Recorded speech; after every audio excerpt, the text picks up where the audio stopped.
Welcome. You're tuned into Tangled Threads. If you're digging our content, hit the like button and subscribe. Thank you. Thank goodness for cell phones, those small wonders that keep us connected across the globe in an instant. They're a blessing and a curse, bringing both joy and trouble. If only we'd been a bit more prepared for how they'd change things. It's hard to imagine, but the impact on good men, those who look after their families and partners, has been profound. It turns out the qualities of stability and strength aren't always what's valued. But let's get into that soon. So you have this fantastic tool, and you wouldn't even dare to think to be an absolute dirty dog and start trying to bust up people's marriages, would you? But there are so freaking many people out there who do. Most give on shit about your family, your children, what you've built. No, they don't fucking care. You are nothing to them, and they'd love to add your wife to their bedpost count. So they try to do just that. How, you ask? Do you ever look over at your wife as she sits there for hours, staring at that goddamn phone? As she sits and laughs at memes or watches short little TikTok videos laced with slapstick humor, dad bods dancing to girly pop songs in an attempt to embarrass their daughters and make a funny. And then, lo and behold, the laughter stops. There is tension for a moment or two. You get curious and glance over, and suddenly the screen gets swiped away and she's back to her Pinterest board or something. Wait a damn second. What the fuck was that? What did she swipe off of that had stopped all of the silliness and laughter for a moment? Why so quiet, all of the sudden? Why all of the sudden does she feel compelled to start talking to me about her sister sending her messages, but yet swipe away from those sister messages so fast when I even accidentally find my head turning in her direction? Something smells funny about that, and for good, I reason. So yeah, I just found out that my wife, my dear wife of 15 years, has been sending nudes to some dude in California she met while playing Words with Friends. Word with Friends with benefits. Who the hell is this guy and what made him earn such rewards from my wife? Let's just see. It's 2 a.m. and I'm locked in the bathroom with this little device of doom and about to go down the rabbit hole of infidelity at its finest. Oh, I see. He played the word sex. Wow, how amazing. So then he sends her a message, laughing faces and a little note about that was the only word he had. Oh, so, funny. She responds back, lol. And that's it. Now this son of a bitch has become empowered. He got a response. And since she is apparently only a thinking animal and not a human with morals or thoughts of her own, she starts responding to every message he sends. He starts asking about her. She obviously sees that he's interested in her, so she fails to mention anything about her husband or children. What kind of food do you like? Where do you like to go on vacation? You would never believe it, but he likes all of the same things that she does. Are you surprised? He asks a more risque question and then gives a half-hearted apology, letting her know she doesn't have to answer, which makes her answer, and with all the more details. He tells her that she's pretty hot, and that any man that gets to be with her should consider himself lucky. She once again fails to mention me, her oh-so-lucky husband, whom she's betraying with every message sent. So yeah, he naturally asks her to jump over to Instagram, and then the real sexting begins. I know. It all disappears, so how do you know what was sent? Apparently the goods were so good that they all got saves as screenshots. Yeah, that kind of defeats the purpose, but memories, right? Tits and clocks everywhere. Balls and lingerie. How exciting. I mean, this man will surely pay all of the fucking bills after he jizzes on his phone camera for her. Right? So as I see all of this, and take pictures of her phone screen so I have the evidence that she will inevitably deny later, I ask myself why in the world has she not matured into a deeper level of love, affection, and devotion?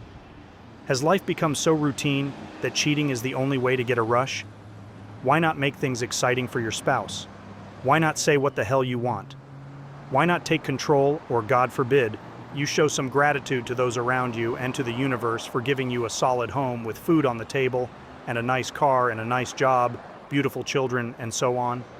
No. Send nudes to strangers. That's the ticket to a happier life for sure. So I call her out on it. No. I walk in and throw a pillow at her sleeping head and throw her phone down on the bed next to her. She wakes up in a shock. I ask her what the hell is going on. No answers, of course, just a look of a child caught with her hand in the muffin box again. Then the tears and the I don't know what's wrong with me bullshit. Oh, am I supposed to feel sorry for you now? Am I supposed to hold you and tell you it will all be okay and that maybe we should talk about things? Maybe have a sensitive little heart-to-heart discussion about how we can get better? Bull. Fucking shit. Stop that crying crap and give me some damn answers and now before I bash your phone to bits with my sledgehammer. Oh God. You think getting caught would have conjured up the most heart-wrenching reaction, but threatening to destroy the phone sent her into a complete whirlwind of drama and moaning and wailing. Jesus. It's not like I'm taking heroin away from an addict. Oh wait, that's exactly what this is like. Her escape from reality was right there next to her. A way for her to live like an adolescent, wild and free. A way for her to give her best energy to strangers who tell her she's pretty, because they obviously deserve her best. So I grabbed the phone back up again, and she literally linked at me, locking onto her phone with the strength of 20 men. Strong men. Men with unwavering purpose and resolve. I was not about to engage in a physical confrontation with my wife. Nope. That is a line I'm not crossing. There's no need for that. I just let the phone go and stared at her for a second. Oh, you may be thinking, it's her phone and she probably pays for it. Nope. I bought the phone, I pay the bill, I also cook half the time and am very engaged with our children, and so on and so forth. So did I have the right to do that? Absolutely. You want to act like an idiot? Pay for it yourself. So I told her this was over.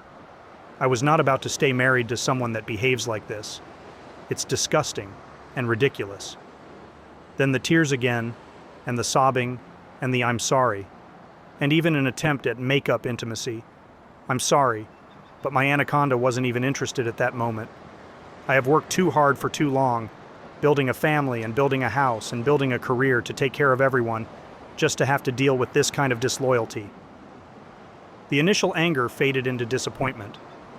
My main priority was the kids. I hired a lawyer and filed for divorce. I wasn't willing to risk our children's mental well-being over her reckless choices. Her behavior became even more erratic, and I started documenting everything for the custody battle ahead. Counseling was a suggestion made by her parents and friends. While I believed in the power of therapy, I felt this was beyond any coupleless therapy. It wasn't just about betrayal. It was about her distorted values and the lack of responsibility and judgment she showed, not only as a wife, but as a mother. The court granted us a 50-50 custody split.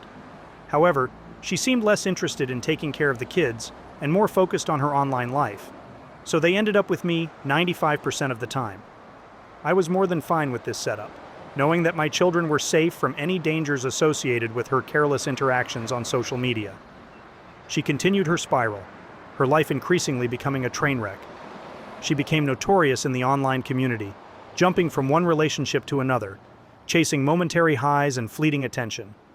As for me and the kids, life went on. I concentrated on providing stability, love, and nurturing.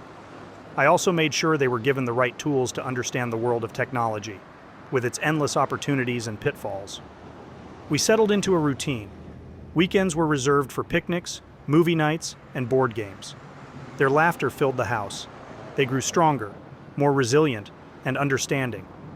They asked about their mom, and I always ensured they knew she loved them, even if she had a different way of showing it.